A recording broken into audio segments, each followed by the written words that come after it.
Saat ini, saat kita juga melakukan pencarian di lapangan, itu banyak juga artinya terdengar suara anak menangis, suara anak kecil, banyak. Dan itu hampir dialami semua relawan yang melakukan pencarian. Itu pada malam hari atau siang hari itu? Pada malam hari. Malam hari ya. Melakukan pencarian. Jadi memang banyak. Ya guys, jadi di lokasi tempatnya korban sekarang itu udah sepi ya, nggak ada lagi proses pencarian, sudah nggak ada. Jadi untuk aktivitas pencarian itu gitu. Cuman kita mau naik ke atas gunung sana lagi, kita ingin memastikan sekali lagi untuk anak itu beneran hilang di gunung atau dia dibawa orang.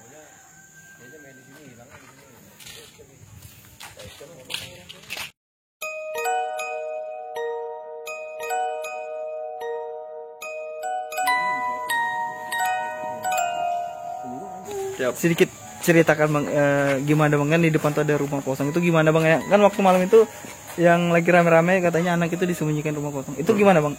Adakah penunggunya rumah kosong itu atau gimana? Nah, menurut yang punya rumah langsung bahwa memang rumah itu katanya memang ada penghuninya lah, artinya makhluk yang tak kasat mata lah ceritanya ada di situ.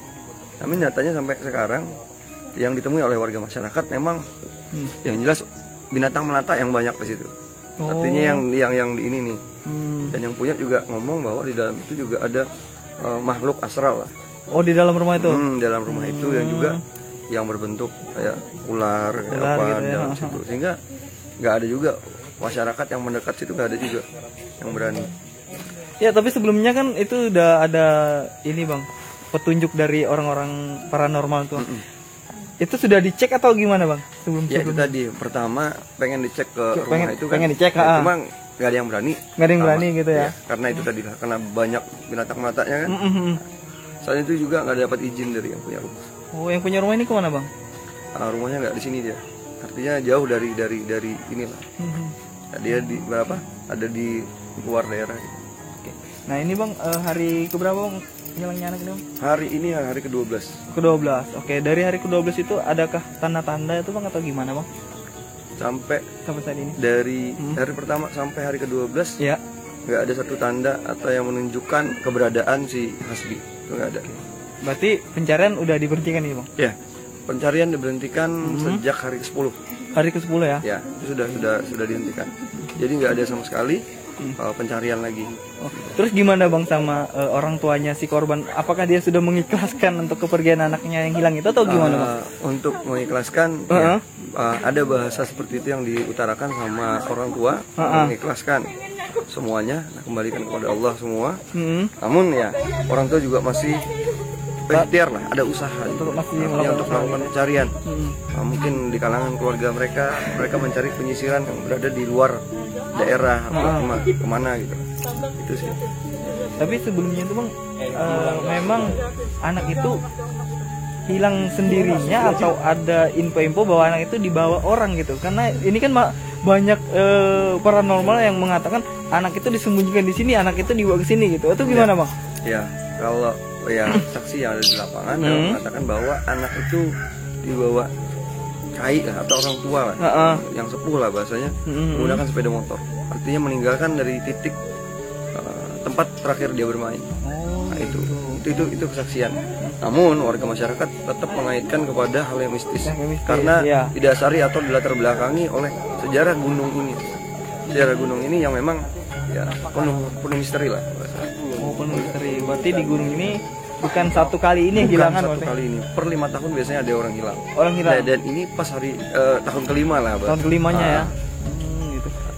Oke, siap. Jadi kalau kita nyari ke dalam ini, kira-kira dari pihak keluarga mengizinkan atau enggak bang? Kita mau coba masuk ke dalam lagi untuk terakhir kali kita pencariannya tuh bisa nggak? Kalau itu kayaknya bisa langsung dikonfirmasi ke orang tuanya ya.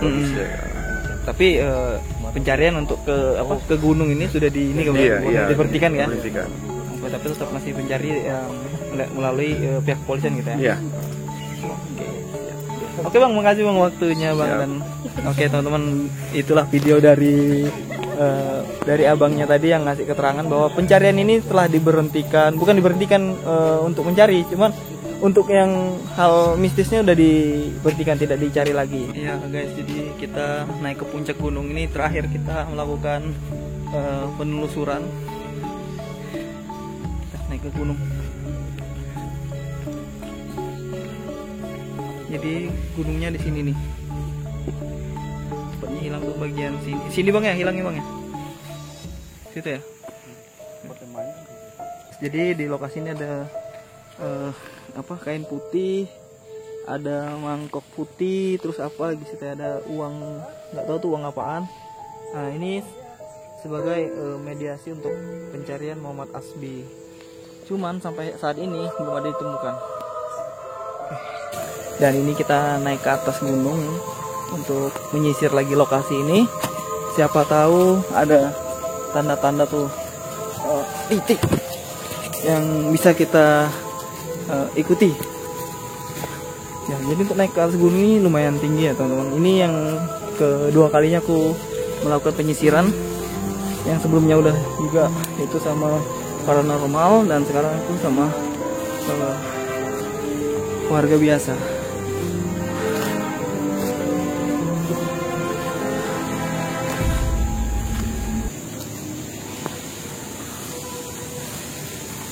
Oke, jadi kiri kanan ini rumah jurang. Jadi kemarin bang nyarinya sampai kemana aja bang kemarin bang? Ya, kita pencarian itu dari titik hilangnya Asbi, itu sekitar radius 1 km. Berarti sampai ke dalam sana? Ya. Itu siang malam nyarinya bang? Siang malam, bahkan sampai dini hari kita tetap melakukan pencarian. Ini sebenarnya apa bang, kebun buah kah atau apa nih bang? Hutan biasa aja? Sebenarnya di sini kebun buah. Kebun buah ya? Kebun buah.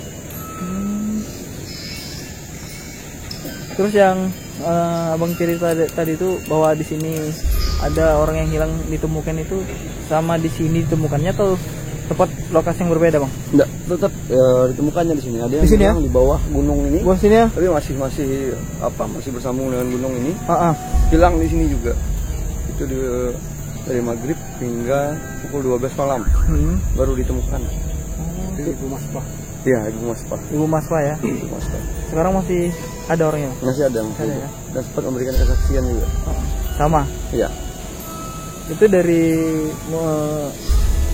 pengetahuan abang sendiri, apa sih bang yang ada di gunung ini, atau makhluk apa yang menyembunyikan orang-orang itu? Yang menurut abang dari informasi warga? Informasi memang dari tokoh-tokoh sekitar gunung ini memang buah ini khususnya itu adalah kampung tua sebelum berdirinya kota Samarinda yang didirikan oleh Daeng Konangan. Nah, jadi kampung ini sudah ada gitu. Namun saat itu jumlah juga tidak terlalu banyak, hanya sekumpulan kecil. Jadi kampung ini sudah berdiri jauh sebelum adanya kota Samarinda. Nah, mungkin itu tadi yang mendasari mungkin mistisnya gunung ini, dan juga warga masyarakat juga ada tokoh-tokoh sini mengatakan bahwa di sini ya berpenghuni banyak orangnya lah. Karena di sini nih di gunung nih. Iya. Sampai saat ini. Iya. Jadi sampai saat ini, saat kita juga melakukan pencarian di lapangan, itu banyak juga artinya terdengar suara anak menangis, suara anak kecil, banyak. Dan itu hampir dialami semua relawan yang melakukan pencarian. Itu pada malam hari atau siang hari itu? Pada malam hari. Malam hari ya. Melakukan pencarian. Jadi memang banyak. Karena itu tadilah, selain kita hidup manusia biasa, ada juga makhluk yang memang yang kasat mata. Yang berdampingan sama kita. Iya, berdampingan dengan kita itu juga lebih banyak bahkan. Nah, artinya ya itu tadi, kita mau masuk khususnya kayak ke gunung ini ya, kita memasuki kampung orang sebetulnya. Karena di sini juga ada perkampungan, konon ceritanya ada perkampungan, ya sama lah seperti kita lah. Nah, itu. Sebenarnya bang, di ini ada pantangannya untuk masuk ini atau seperti apa bang sampai itu orang-orang itu pada hilang? Kalau menurut saya sih, kalau untuk pantangan atau apapun sebetulnya nggak ada. Nggak ada ya? Nggak ada sama sekali pantangan gitu. Mungkin karenanya ada gaduh, ada suara apa, mungkin itu yang bisa mengusik mereka lah bahasanya. Ribut kayak gitu. Iya, ada ribut atau apa, kayak kemungkinan itu. Tapi yang juga jadi misteri, per 5 tahun biasanya ada warga yang hilang. Nah itu yang kita sampai sekarang belum tahu nih. Kenapa sampai ada per 5 tahun? Nah itu kita memang betul-betul buta kalau masalah itu. Tapi yang yang hilang itu benar-benar hilang beneran dunia lain atau hilang dunia lain? Dunia lain ya? Iya dunia lain. Karena warga yang ditemukan, saat warga ditemukan itu kondisinya dalam keadaan lemas, linglung, dan juga badan itu berlendir. Oh badan berlendir. Badan berlendir. Jadi badan berlendir. Itu hampir semua yang hilang di sini badannya berlendir kali. Nah juga ada yang seperti Mas Pah itu beliau hilang. Beliau seakan-akan tidak melalui jalan gunung ini, namun beliau jalan masuk ke area satu perkampungan ya. Masuk, di sana ada kolam, di sana ada pondok, di sana ada ini. Jadi beliau duduk di situ. Dia duduk di situ mungkin hanya beberapa menit lah. Iya. Hanya beberapa menit, namun tidak lama berselang ada warga yang datang bawa lampu petromak melakukan pencarian. Artinya si yang hilang ini, Ibu Mas Pah ini melihat keberadaan mereka yang mencari. Namun orang yang mencari tidak melihat keberadaannya si Ibu Mas Pah ini tadi. Padahal jarak antara lampu petromak dengan beliau ini hanya 4 jari. 4 jari aja bang ya. Oh my God. Sampai hingga beliau ditemukan itu ada warga masyarakat yang melakukan pencarian dengan baju atau motif yang sama dengan yang hilang atau dengan Ibu Mas Pah ini tadi, sehingga itu yang dapat melihat, sehingga menangkap Ibu Mas Pah ini tadi. Iya. Nah Ibu Mas Pahnya kaget, setelah dia buka mata sadar ternyata itu adalah malam hari. Namun di alamnya ini tadi masih siang, masih sore. Oh sore senja, masih sore, ya masih terang lah masih. Nah itu yang terjadi di sini. Nah ini bang terakhir nih pertanyaan ke bang, ini kan banyak nih dari netizen, terus nggak tahu ini paranormal atau enggaknya tuh, katanya di atas gunung sana tuh ada rumah terus kayak kerajaan, bener nggak sih bang? Menurut abang kan, abang nih lama tinggal di sini dan abang berteman sama paranormal. Jadi gini, kalau untuk itu, kalau untuk yang rumah ataupun bahkan kerajaan atau apa, karena saya tidak menyaksikan dan saya tidak melihat, saya tidak berani membenarkan atau mengiyakan lah, mengaminkan itu tadi saya nggak bisa.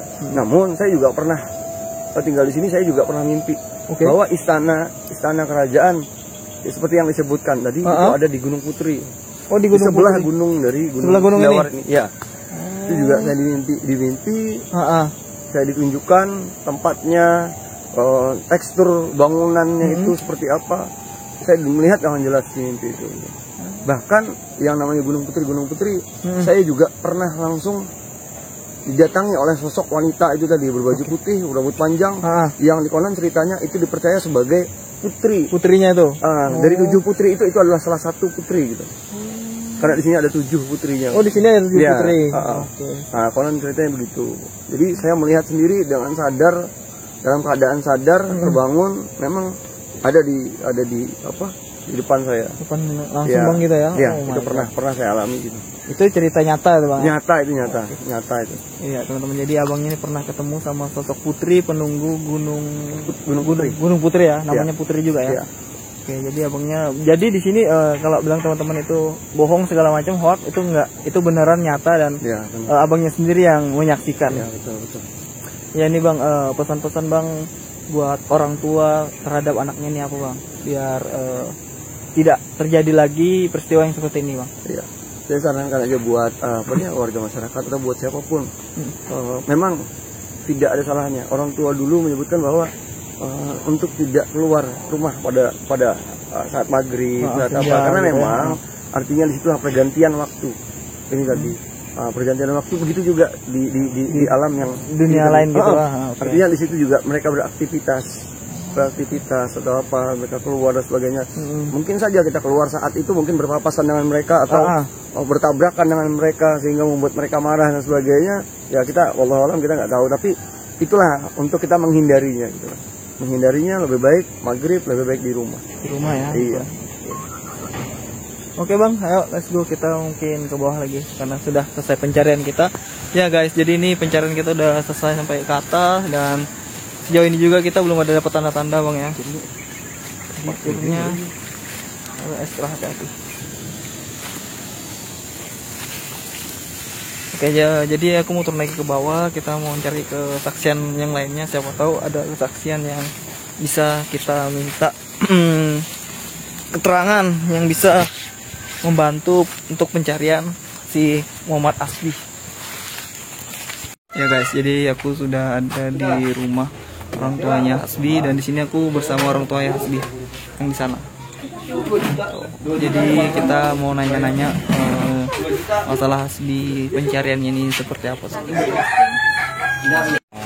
Muhammad Hasbi hilang, pernah ada mimpi nggak gimana gitu? Ya kalau umpamanya mimpi ada. Waktu pertama sehari habis hilang, saya kan masih posisi di lokasi di Nunukan. Ya memang sempat dimimpikan seolah-olah saya itu tidur di rumah sini. Sempat dia ada di luar teriakan, manggil ayah gitu kan. Habis itu saya buka pintu, kok tiba-tiba nggak ada. Oh, nggak ada. Tapi suara itu suara Hasbi. Iya, saya lihat jelas. Oh, lihat jelas, sempat melihat. Iya. Dia tuh posisinya pakai baju tidur. Pakai baju tidur.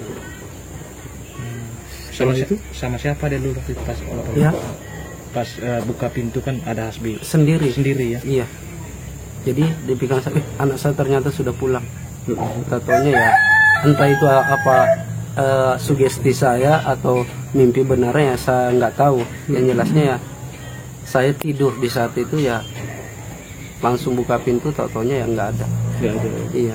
Jadi itu yang meyakini sama diri saya bahwasanya anak saya ini ya masih ada.